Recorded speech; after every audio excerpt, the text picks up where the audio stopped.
it.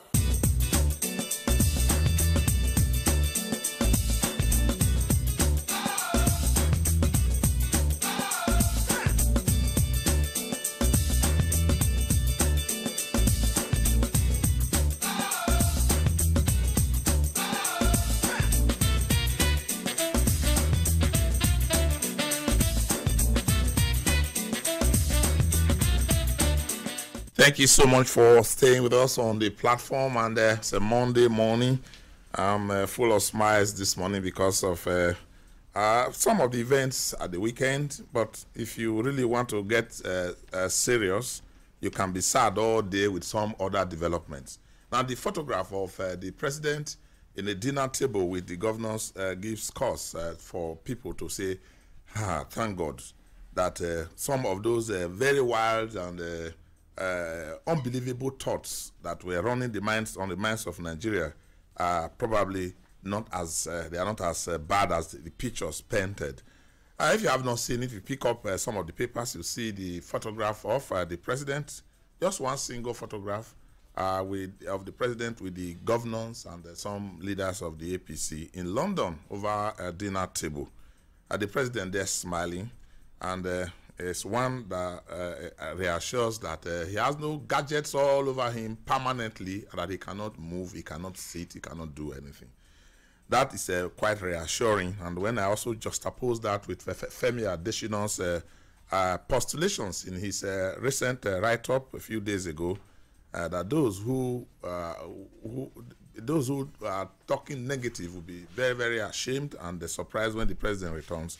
Then it gives me the hope that it is not as bad as I was imagining. Now, but Nigerians still have Nigeria is a very skeptical society. They still want to say, like Thomas, I want to put my hand in there. Where is the voice of the president? If he says so as good as sitting down at the round the table, why is he not in Nigeria taking the medications and treatment? What is he doing in London? So many Nigerians want to drive it that far. But it's okay to see the president at least sitting down with APC leaders and APC leaders, that is the governors and some leaders, and over around the table, dinner table. Now, the other things that give you cause for concern that will make you want to really throw up is the 6 kidnapped schoolgirls in Lagos that we have not, school boys in Lagos that have not seen. Now, the acting president at the weekend has raised the hope that they will soon be released. When the acting president or a political leader says they will soon be released, it doesn't appear that you want to think he has a link to them. He knows what is happening. Is he directly in negotiation, or he believes those who are negotiating with them are getting to the end of the road with them? How do you feel as a father or a mother with your boy? Just like the Chibok girls were kept away for, some of them still being kept away for years now. It's one that will actually dry off the little smile you have in your face. But the assurances from Professor Shibajo should be taken seriously, that the boys will soon join their parents. I wonder, you can only just but wonder what has been going wrong. We have been working hard around the clock to get the boss of the Federal Road Safety Commission, Boboyi Oyeyemi, to come on the program. You know, of course, that a lot of things have been happening in the FRSC. And you know, we are also close, as political platform, close to this very wonderful government agency that is doing what many people say has been good over the years. Now, a lot of stories, some bad, some good, are coming in. We also want to hear from the FRSC boss what he means by getting the people who believe they want to take a shortcut to be tested at a psychiatric hospital. If they do so, those things that will militate against bad road use.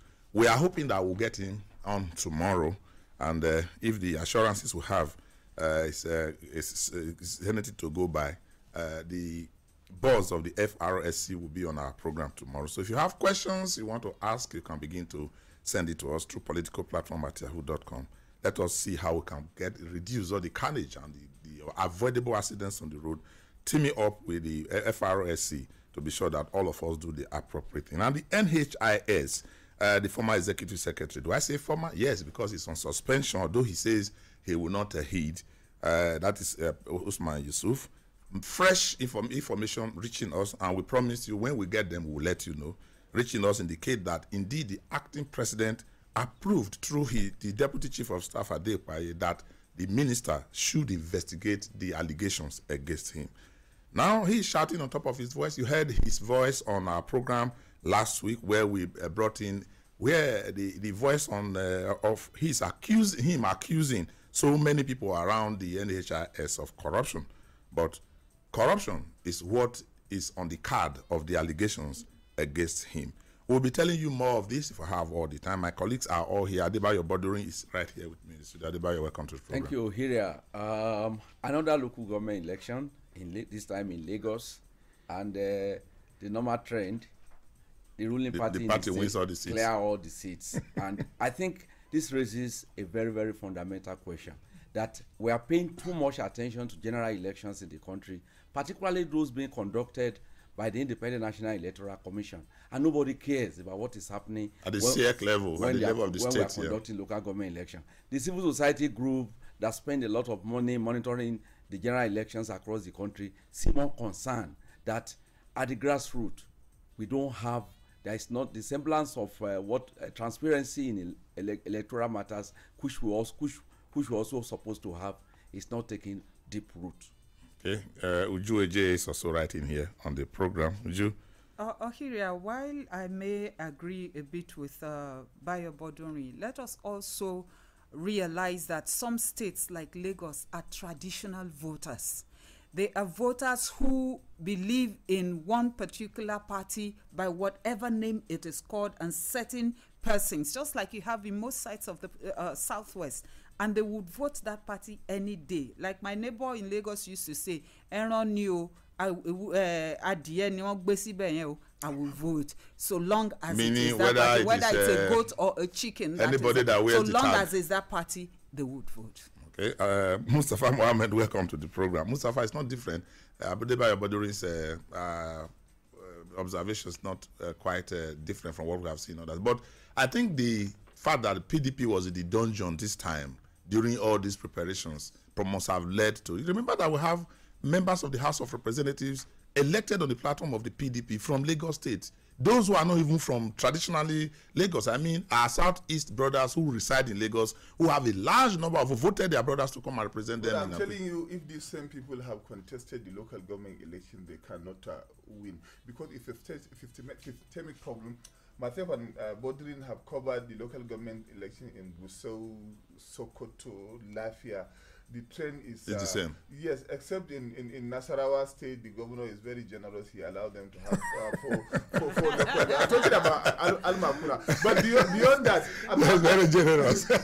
I try to also look at the issue of psychiatric test by the road safety as a huge joke.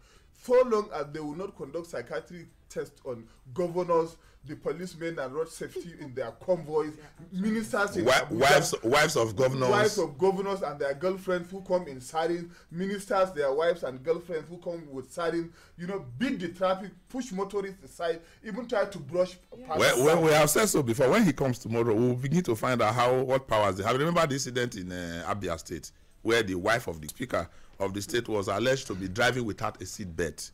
And the FRSC officials accosted her and said, you cannot drive with a seatbelt. And before you could say FRSC, there were gunshots, and at least 2 of the officials were fired by policemen who were guarding. I want to ask, the FRSC, as we know them, they are not armed. Yes. And when you raised up a gun against them, I wonder what really happened. If it's policeman, they'll run away. He will run away at the side of that.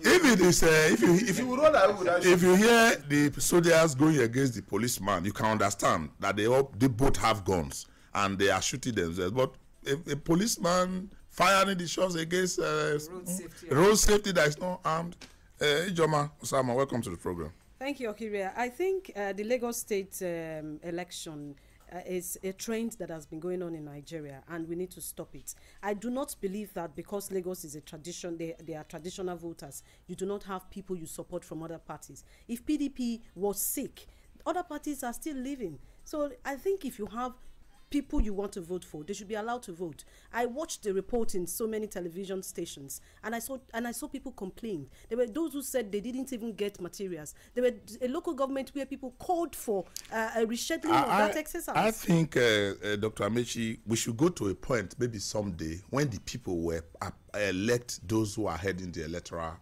Maybe the political parties will all come together and elect an umpire, somebody who will head the state independently. For as long as the governor, then we will continue to have a problem. There's a big problem, but Nigeria is like a food chain, the food web, where you always find someone to prey on. A strong, wealthy individual, highly connected, can beat you up, then engage the security agencies, especially the police, to also lock you up. The police will deal with the road safety officials on the road for daring to stop the wife of principal. The military, the Navy dealt with the police in Calabar for daring to stop one at a military at a police traffic checkpoint. And so it goes. It's a chain. Anybody you can prey on, you have a few days. Nothing will happen. Heavens will not fall. They will make noise about setting up inquiry. And that's after the end few of days, that's the end. And on the issue of local it reminds me of a jungle. Exactly. where the pray on right, survivor of the fittest. Right is might and might is right. That's exactly what is happening in Nigeria. Now, on local government elections, the 2014 National Conference recommended that SECs, that State Independent Electoral Commissions, be dissolved. Because what they conduct are not elections. It's a different thing. Ebonyi State, 100% to PDP. Even where you have ABGA, as if they ever conduct, they will not even give a councillor. You 100%. Not even a councillor. And in Lagos, we know what happened during the presidential and National Assembly election. The difference was not much. So you can't say overnight all the electorate have all the other parties are dead.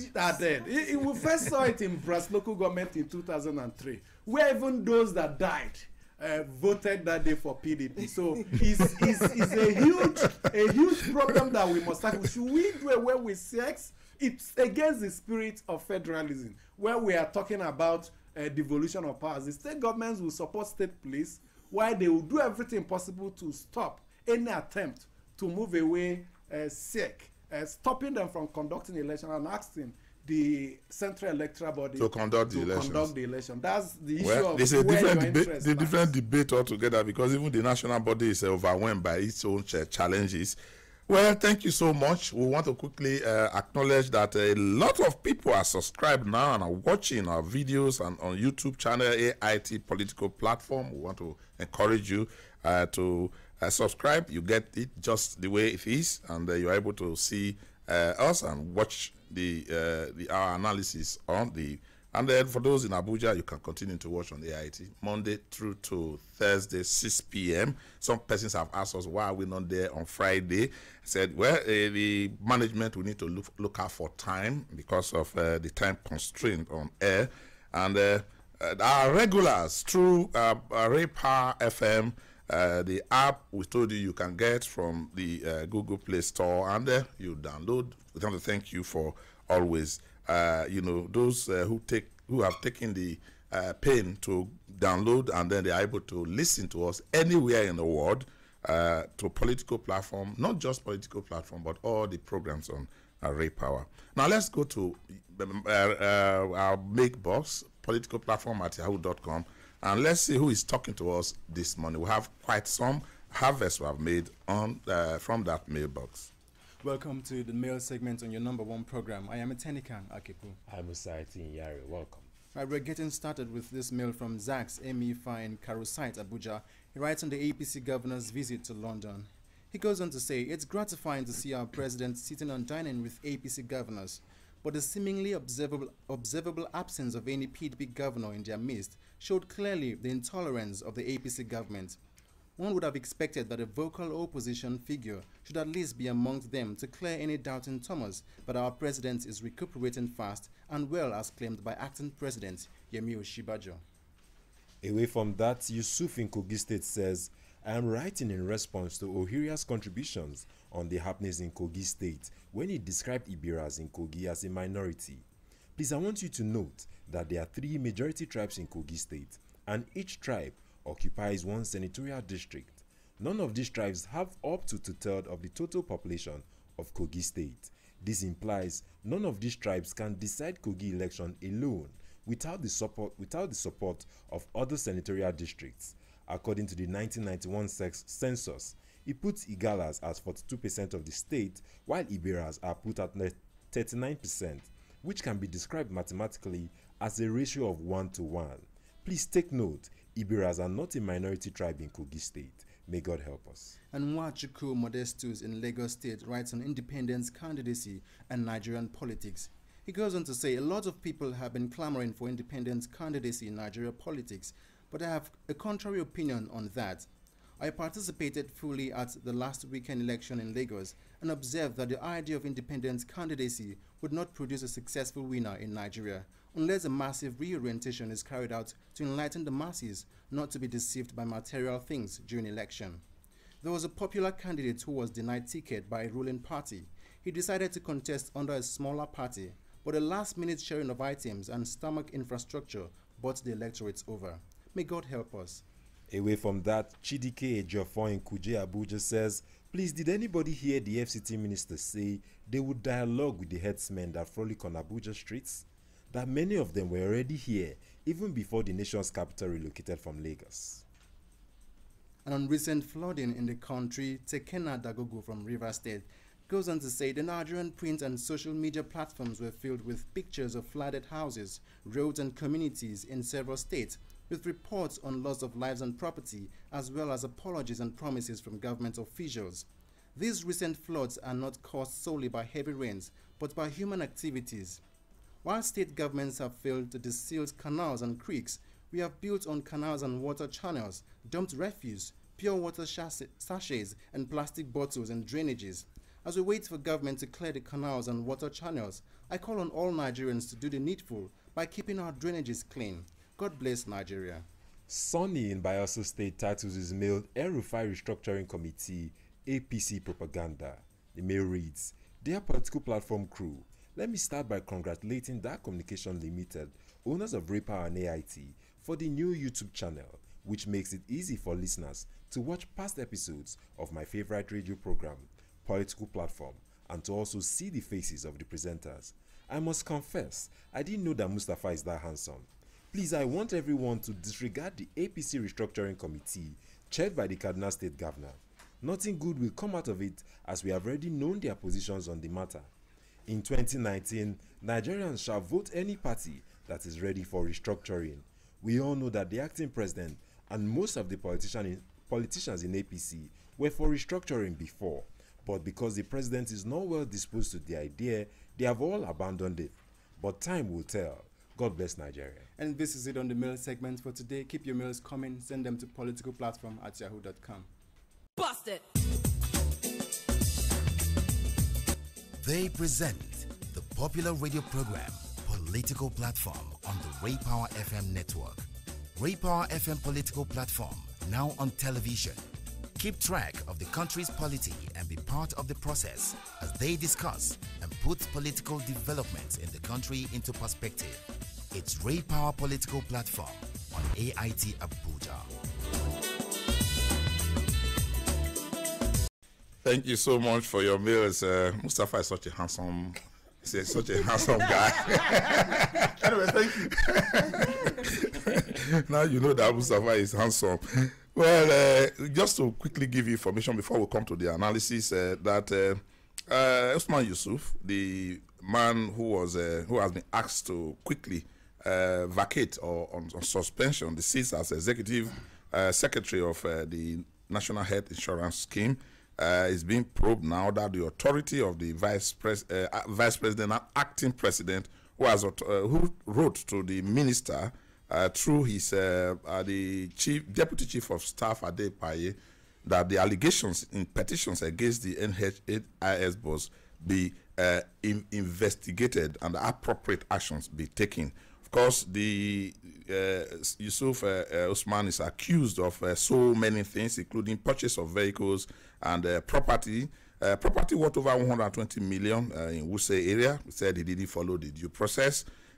He also awarded contract worth 860 million for training in the 2016 budget. And to his allies, according to the allegations, in breach of the extant codes. And we also hear that he obtained sum of 38 million from NHIS cooperative funds, contrary to the rules.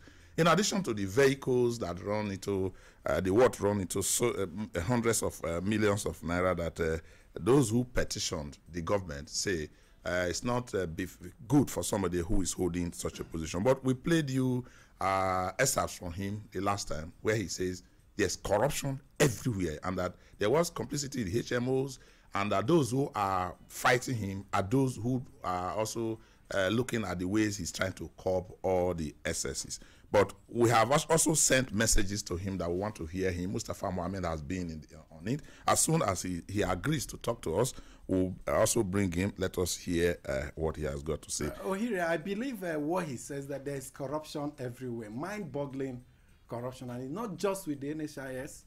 Any organization that has that tendency to attract funding repeatedly and consistently, you see the elite, those high and mighty feast on it. Because when we describe the NNPC as 4 towers of corruption, so many people didn't like it. But just take a look at the court papers flying all over United States and United Kingdom involving this. Embarrassing to everybody. In fact, it's too embarrassing to even talk about. Yes, they are still speculative, not yet factual, because the case is still on. But not proved yet. It's not proved yet. But when you take a look at it, you begin to ask yourself and ask God, why did you put me in this kind of trouble country? But the issue is that there is a rot in NHIS and so many organizations. I named them the other time. I believe what that man is saying, that he's ready to counter them, but his attitude again is also not helpful. Yeah, because when you want to sweep where you have to hold a strong broom and be sure that you are not. Sweep yourself first. Just like the road safety officials that want to carry out psychiatric tests on motorists, there are some of the officials they need to start with first. Yes. Those that are unruly. Even when we know that it's a world-class organization, but you look in some elements. Even a director in the Ministry of Health can query the DG of executive secretary of that parastate. A director can query him. He reports. He actually reports to that, not directly to the There's minister. a permanent secretary on top of the director. There's a minister on top. So this issue of saying you can't discipline me, I think is marks of arrogance. Yes. He should submit himself to the authorities. To authorities. He must imbibe that principle. He must be humble enough to submit himself. And if he has good stories to tell, there are so many anti-corruption agencies, even here on political platform, who can help to expose this rot and this corruption, alleged corruption that are robbing this. Okay, let's leave that. Now let's just quickly. We have more. Each time we have more on the NHIS thing, we'll come back. But we'll quickly talk about the president and the governor's visit to London. Adebayo Bodurin, it was refreshing for so many Nigerians that the initiative for the governors to go there. I mean, of course, there are two cases in court that have asked the court to compel the Executive Council of the Federation, which we call FEC, to begin to institute some measures to declare the president incapacitated. 2 suits are in court, and this one that we have seen now, the APC governors going to London, and we've seen the pictures of him at the dinner table, is suggestive that the president is not as bad as the cases in court may be suggesting.